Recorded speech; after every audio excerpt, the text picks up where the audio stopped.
Yetkin. Aşağı oldu aşağı. Bravo.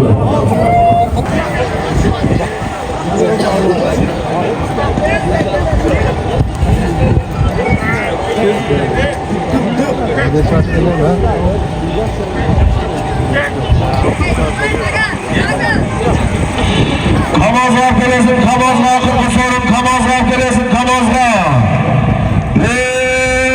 Palvan çetkız. Kumaş palvan bekemur, kumaş palvan.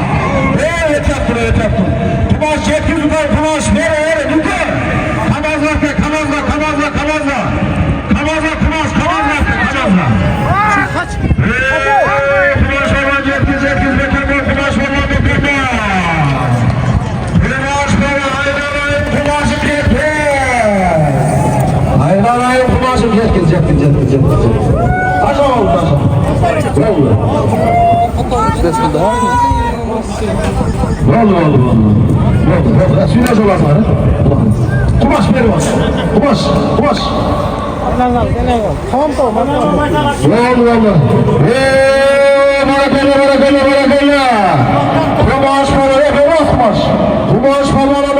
Kumaş palvan. Beraber kalaballıktır. 36. sorumu. Taş baygıya taşlanan palvan. Noyakenayolu.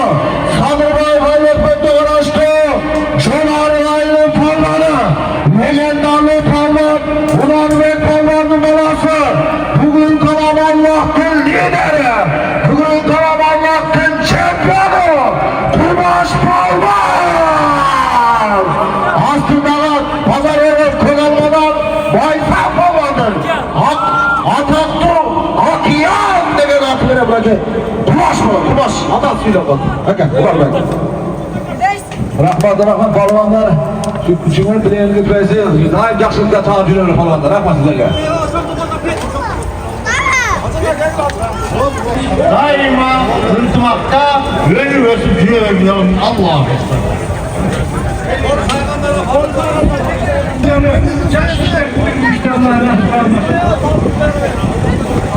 Azaka bilen görür de kapıda hile görür.